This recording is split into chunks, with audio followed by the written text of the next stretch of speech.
Welcome to the video. In this video, we're going to take a look at the highest common factor and lowest common multiple.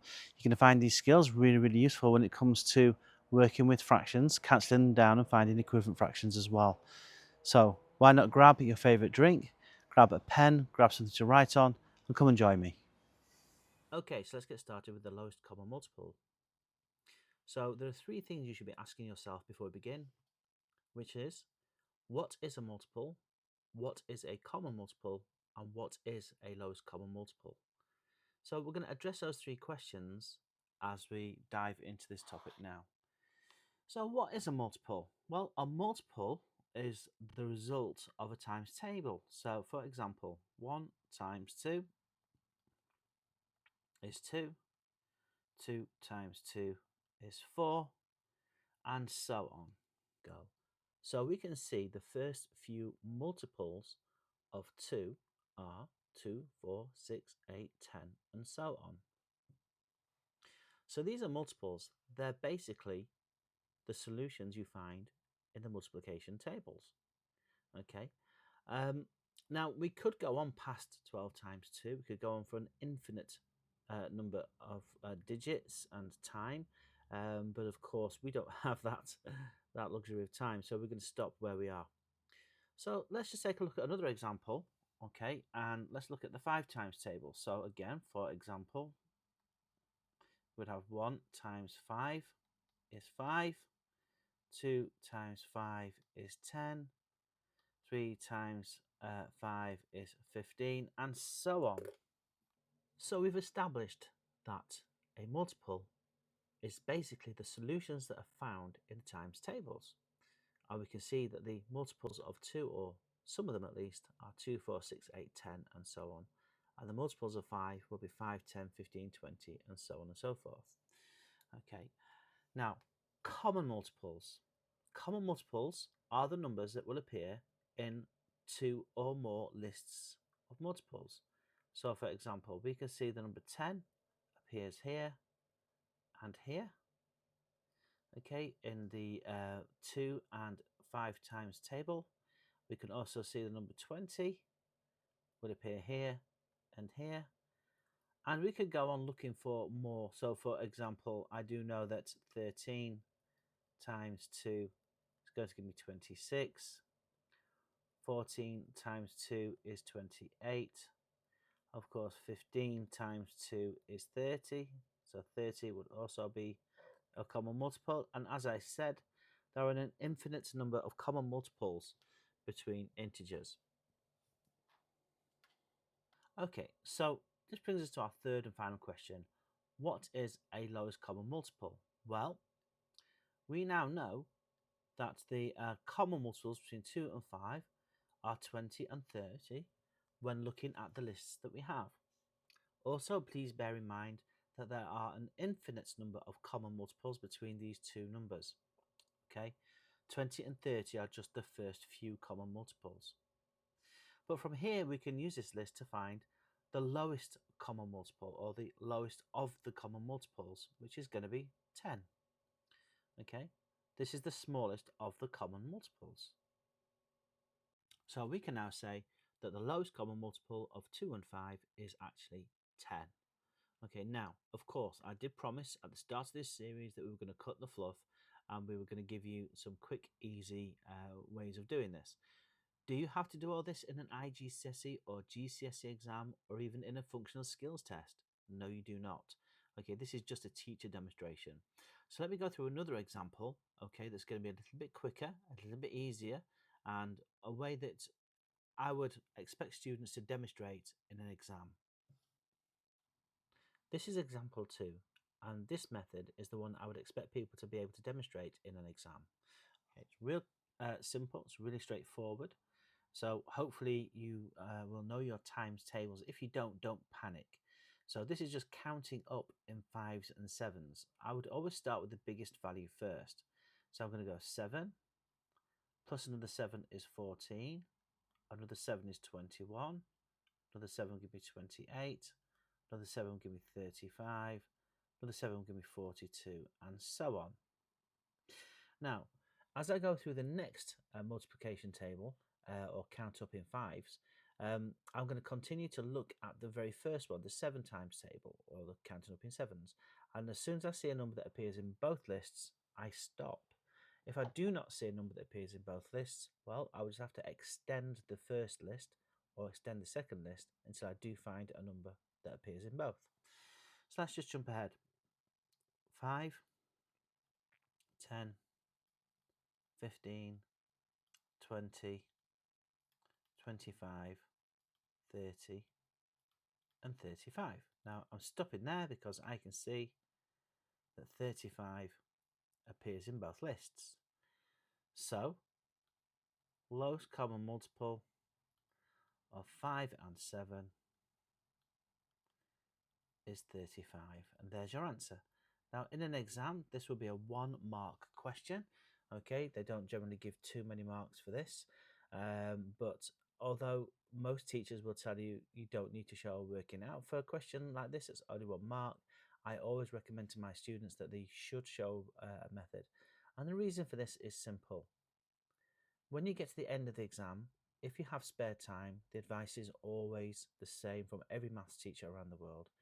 Go back through your exam paper, double check your answers and solutions, okay, and make sure that they make sense. Now, here's the thing. If you have not shown any working out, how can you know if your answer makes sense or not? So that's why I always recommend to people to always write a method for every question, not just the multiple mark questions. So here is a few questions for you to have a little go at home. Copy them down, work your way through them. Press pause, give yourself plenty of time to work your way through them. Press play and we'll go through the answers together. Press pause now. Okay, let's just take a look at some of these answers together. Okay, find the lowest common multiple of 6 and 8. By the way, if you do need a little bit more time, please press pause again. Okay, let's just take a little look. So what is the lowest common multiple of 6 and 8? So I'm going to start with 8. I'll start with the biggest number. We're going to go through the multiples of 8. 8, 16, 24. We're going to add another 8 to get to 32. Add another 8 to get to 40. Add another 8 to get to 48. Add another 8 to get to 56. Add another 8 to get to 64. And I think I'll stop there. That's probably enough numbers. I'm going to go through the 6 times table now. Multiples of 6, 6, 12. And remember, I'm looking at the top row to see if I get a repeat. 6, 12, 18, 24. And I'm going to stop right there because I can see that 24 is in both lists. And that's all I need to do. That question is complete. Let's do the same thing for the second one. We've got 9, 18, 27, 36, 45, oops, let's get rid of that mark there, 54, 63, 72, 81, and I'm going to stop there. That's probably plenty.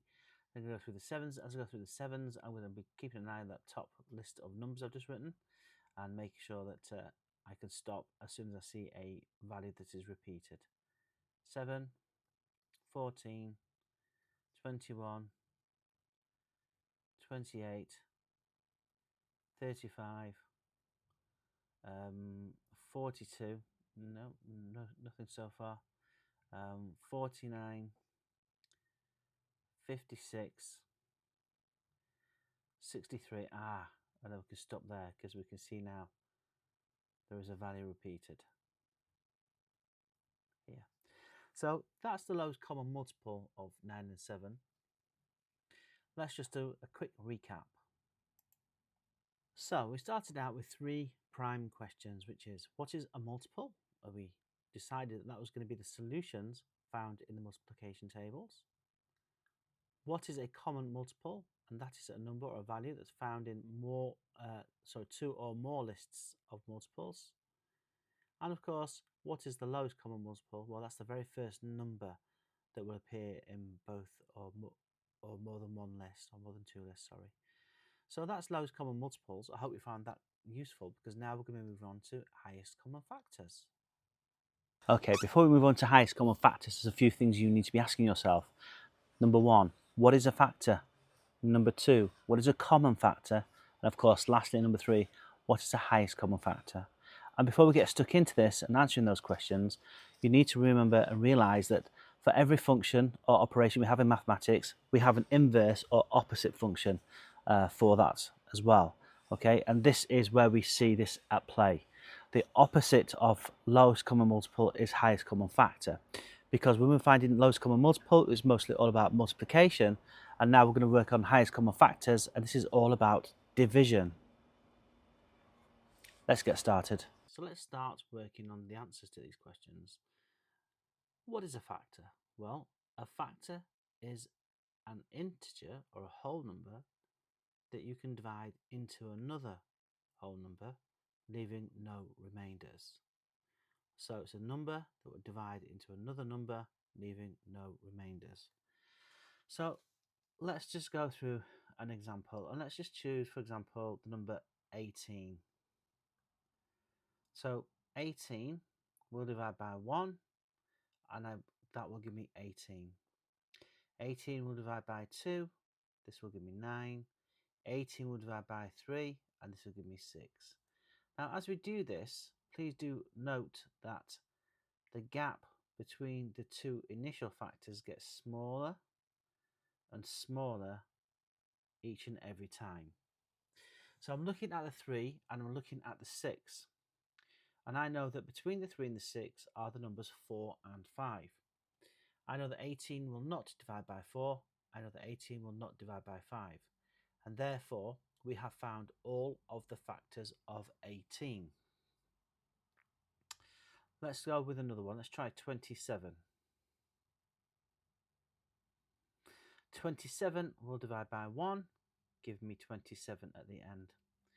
27 will not divide by 2, but it will divide by 3, give me 9.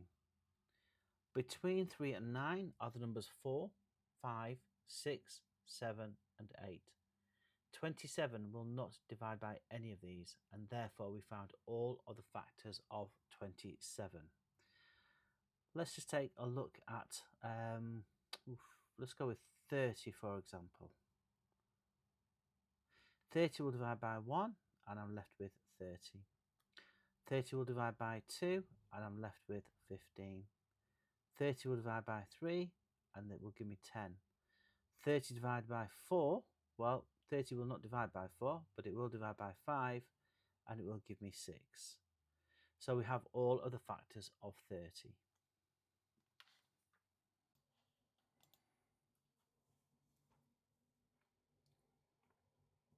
So now we know what a factor is.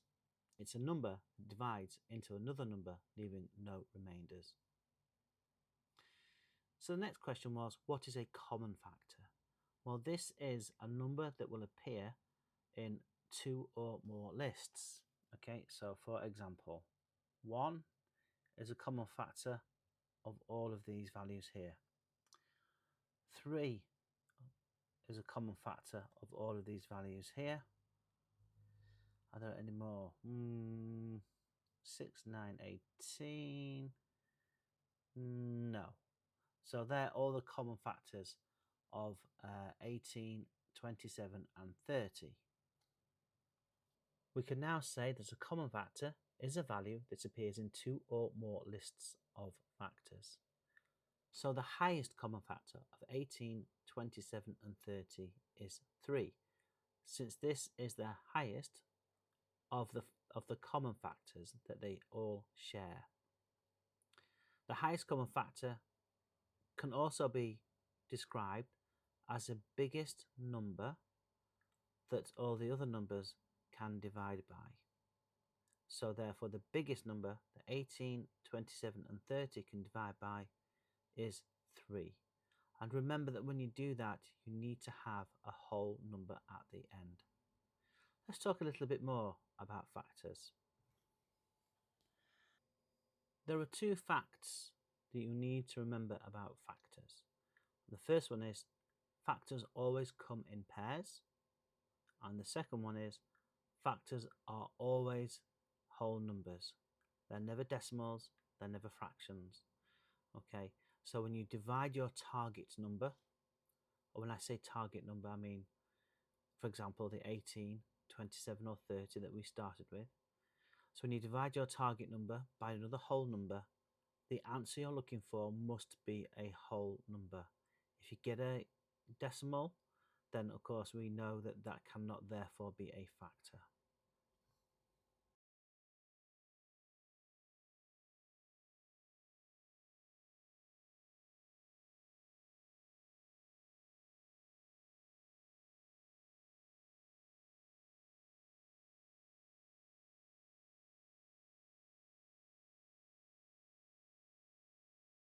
Hopefully you've given yourself plenty of time to get through this, and we're going to go through the answers on the screen now.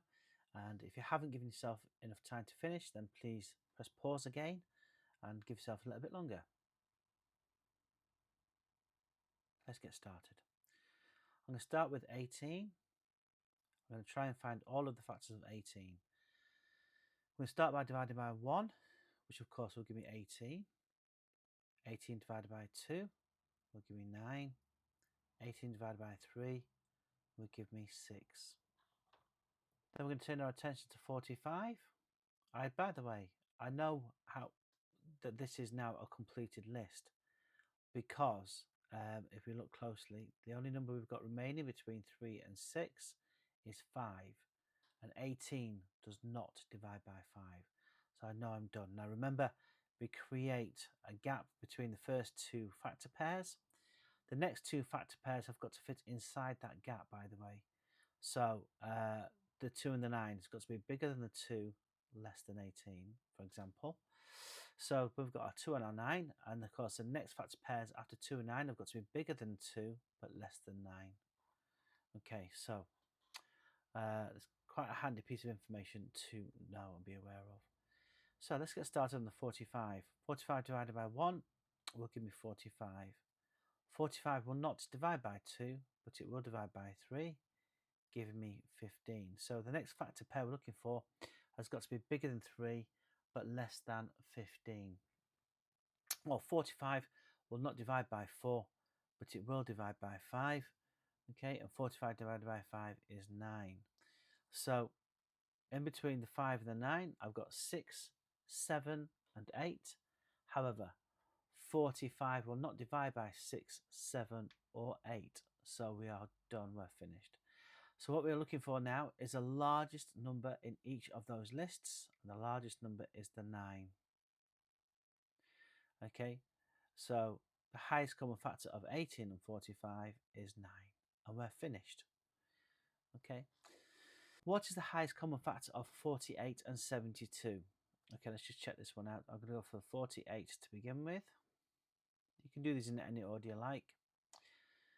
48 divided by 1 is 48. 48 divided by 2 is 24. 48 divided by 3 is going to give me 16. 48 divided by 4 is going to give me 12. 48 will not divide by 5, but it will divide by 6, giving me 8. Let's repeat the process for 72. 72 divided by 1 is 72. 72 divided by 2 is going to give me 36. 72 divided by 3 going to give me 24. 72 divided by 4 is going to give me 18. 72 will not divide by 5, but it will divide by 6, and that's going to give me 12. 72 will not divide by 7, but it will divide by 8, giving me 9. And there's no more numbers between the 8 and the 9, so I know that I'm finished. So the biggest number that appear in both lists, well, it's going to be, it's 24, just over here. So 24 is the highest common factor between 48 and 72. So that concludes this first session as we build towards fractions, and I hope you've enjoyed it. I hope you got your questions correct. If you did, let me know down in the comments below, and if you didn't, well, you can also let me know as well. Okay, All right, guys, thank you very much for watching. And if you feel like it, you can like, comment, and subscribe. And also, if you really feel like it, and you are an adult, of course, okay, you can also buy me a coffee. See you in the next one.